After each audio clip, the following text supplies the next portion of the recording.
আজকের গল্প শিয়ালের সোনার ডিম। একদিন মিসকে শিয়াল নদীর ধারে ঘুরছিল। হঠাৎ সে কিচিরমিচির আওয়াজ শুনল।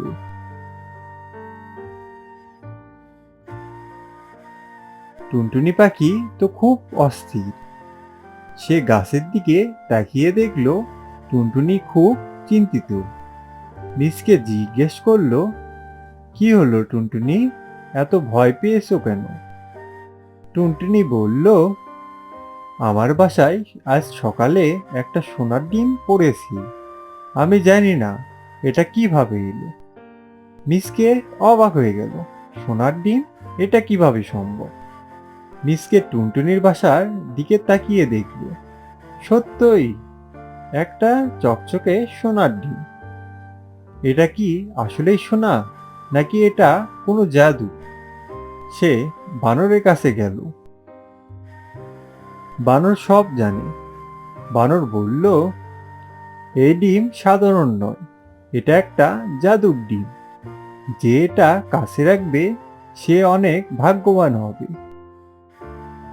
এদিকে ফিসকে শিয়াল দূর থেকে সব শুনছিল। যদি এটা আমার হাতে আসে তাহলে আমি ধনী হয়ে যাব। সে গোপনে টুনটুনির বাসা থেকে ডিম চুরি করল। ধুন্দর ভাবল, এবার আমি জঙ্গলের সবচেয়ে ধনী হব। কিন্তু যে ডিমটা ধরল, অদ্ভুত কিছু ঘটল। ডিম থেকে ঝলমলে আলো বেরিয়ে এলো, আর ধুন্দর শক্ত হয়ে গেল। ধুন্দর হঠাৎ বুঝলো তার গায়ের রং কালো হয়ে গেছে। সে এক জায়গায় আটকে গেছে, নড়তে পারছে না। সে ভয় পেয়ে গেল, ওরে বাবা, এটা তো আশীর্বাদ নয়, অভিশাপ। এদিকে মিসকে বুঝতে পারল ধুন্দর নিশ্চয়ই কিছু গোলমাল করেছে। সে বানরের কাছে গেল। বানর বলল, এই ডিম লোভীদের জন্য অভিশাপ, আর ভালোদের জন্য আশীর্বাদ। মিসকে ধুন্দরের কাছে গেল। মিসকে ধুন্দরকে বলল, এই অবস্থা থেকে বাঁচতে চাইলে ডিম ফেরত দাও।